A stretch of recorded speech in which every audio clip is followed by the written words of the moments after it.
दोस्तों, राजस्थान की एक सीट बारां अंता मांगरोल पर विधानसभा उपचुनाव हो रहा है और इस उपचुनाव में भाजपा के लिए परेशानियां कम होने का नाम नहीं ले रही। पहले टिकट की कशमकश और टिकट की घोषणा हो गई तो भाजपा अलग थलग दिख रही है। पहले पूर्व मुख्यमंत्री वसुंधरा राजे का साथ अभी तक भाजपा उम्मीदवार को मिलता नहीं दिख रहा है। उधर नरेश मीणा जो निर्दलीय ताल ठोक रहे हैं, वे लोगों को यह भरोसा दिलाने का प्रयास कर रहे हैं कि भाजपा के उम्मीदवार कांग्रेस के साथ में वह टक्कर नहीं ले पाएंगे जो मैं ले सकता हूं। ऐसे में लोगों से अपील नरेश मीणा कर रहे हैं कि उन्हें वोट दें, उनका समर्थन करें, उनके साथ आए ताकि वे प्रमोद जैन भाया को चुनाव हरा सके। यह एक अलग गणित है, लेकिन अब भाजपा के लिए एक बड़ी परेशानी यह हो गई है कि पूर्व विधायक रामलाल मेघवाल ने निर्दलीय के तौर पर ताल ठोक दी है और रामलाल मेघवाल का कहना है कि इस टिकट पर मेरा हक था, लेकिन मेरा हक मारकर पार्टी ने मेरे विश्वास को तोड़कर नया उम्मीदवार मैदान में उतार दिया है। ऐसे में मैं चुनाव लड़ूंगा और अगर रामलाल मेघवाल ने नामांकन नहीं लिया तो भाजपा के वोटों में बड़ा बंटवारा होना तय मानकर चलिए। अगर ऐसा होता है तो भाजपा के लिए एक परेशानी और बढ़ जाएगी। इस चुनाव में यह तो तय है कि आज की तारीख में प्रमोद जैन भाया, चूंकि उन्हें टिकट सबसे पहले मिला, जैसे ही चुनाव की घोषणा हुई उसी तरह से प्रमोद जैन भाया को कांग्रेस ने तुरंत उम्मीदवार बना दिया। इसका कारण यह भी है कि कांग्रेस के पास में 12 अंता मांगरोल सीट पर अन्य कोई विकल्प नहीं है। ऐसे में प्रमोद जैन भाया ने तुरंत प्रचार शुरू कर दिया, ताकत दिखाई और अपने पुराने वोटों के भरोसे मैदान में उतर गए हैं। लेकिन इधर भाजपा ने उम्मीदवार की घोषणा में बहुत सी कशमकश के बाद में लंबे समय के बाद में उम्मीदवार घोषित किया। ऐसे में सीधा सीधा संदेश लोगों के बीच चला गया कि भाजपा में सब कुछ ठीक नहीं है।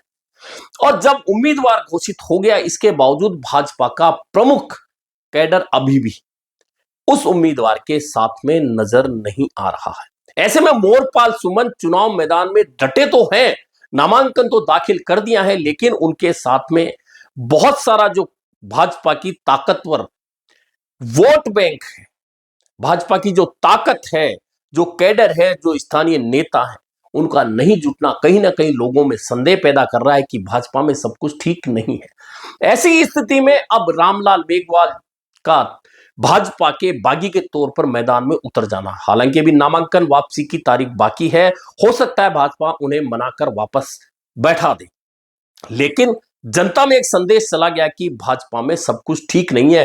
पहला संदेश ये कि पूर्व मुख्यमंत्री वसुंधरा राजे किसी भी स्थिति में इस टिकट को लेकर खुश नजर नहीं आती। ये संदेश और ये चर्चा 12 मांगरोल अंता के लोगों में हो रही है। अब रामलाल मेघवाल का नामांकन दाखिल करना इस चर्चा को और हवा दे रहा है कि भाजपा में सब कुछ ठीक नहीं है। एक बागी ने ताल ठोक दिए, इसका नुकसान कहीं ना कहीं भाजपा को होना है। अब रही बात नरेश मीणा की, नरेश मीणा निर्दलीय के तौर पर ताल ठोक रहे हैं। वे क्या मुकाबले में, त्रिकोणीय संघर्ष में, मुख्य मुकाबले में आएंगे और आएंगे तो इसके लिए जरूरी है कि दोनों में से एक प्रमुख पार्टी कांग्रेस या भाजपा का उम्मीदवार तीसरे नंबर पर जाए। अब नरेश मीणा को यह तो लग रहा है कि प्रमोद जैन भाया इस टक्कर में सबसे मजबूत चेहरा है। ऐसे में नरेश मीणा ने अपनी रणनीति बदलते हुए भाजपा के वोटों को टारगेट करना शुरू कर दिया है। और भाजपा के वोटों को टारगेट करना इसलिए शुरू कर दिया है कि पिछला चुनाव 2023 का जो आम चुनाव था, उसमें कंवरलाल मीणा चूंकि एसटी के उम्मीदवार थे, एसटी वर्ग से आते थे। ऐसे में एसटी वर्ग अगर एकजुट नहीं होता है तो फिर उसका फायदा भैया को होगा। ऐसे में नरेश मीणा अब इस क्षेत्र की जनता को यह भरोसा दिला रहे हैं कि मोरपाल सुमन जो भाजपा के उम्मीदवार हैं, वह मजबूती के साथ में वह लड़ाई नहीं लड़ पाएंगे जो लड़ाई प्रमोद जैन भाया से नरेश मीणा लड़ सकता है। अगर यह विश्वास वे लोगों में दिलाने में सफल रहे तो निश्चित है कि नरेश मीणा की स्थिति मजबूत होगी, भाजपा धीरे धीरे वहां कमजोर होती चली जाएगी। लेकिन चूंकि प्रमुख पार्टियों के पास में उसके कैडर का और चुनाव चिन्ह पर जो प्रमुख लोग वोट देते आए हैं हमेशा से, वह वोट होता है। उस वोट को तोड़ना, उस वोट को बिखेरना बहुत मुश्किल होता है। वोट वह बिखेरा जा सकता है जो फ्लोटिंग वोट होता है। ऐसे में नरेश मीणा की यह अपील कि भाजपा के मोरपाल सुमन टक्कर नहीं दे पाएंगे प्रमोद जैन भाया को, इसमें दो मायने निकलते हैं। एक तो यह है कि प्रमुख मुकाबले में प्रमोद जैन भाया हैं और दूसरे नंबर पर मोरपाल सुमन नहीं आएंगे, यह कहकर नरेश मीणा अपने साथ में उन वोटरों को लाना चाहते हैं जो कहीं ना कहीं प्रमोद जैन भाया को वोट नहीं देना चाहते लेकिन असमंजस में भी हैं। उस असमंजस वाले वोटर को नरेश मीणा अपने साथ लाना चाहते हैं। क्या इसमें उन्हें सफलता मिलेगी?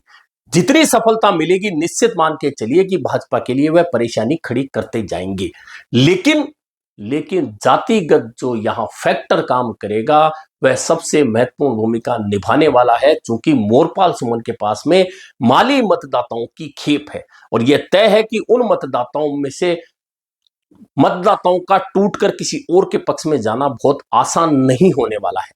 ऐसे में नरेश मीणा का टारगेट वह वोट है जो कंवरलाल मीणा को 2023 के विधानसभा चुनाव में मिला था और उसी वोट को टारगेट करके नरेश मीणा आगे बढ़ना चाहते हैं। हालांकि अभी एक समस्या यह है कि नरेश मीणा के साथ में गंभीर चेहरे नजर नहीं आ रहे।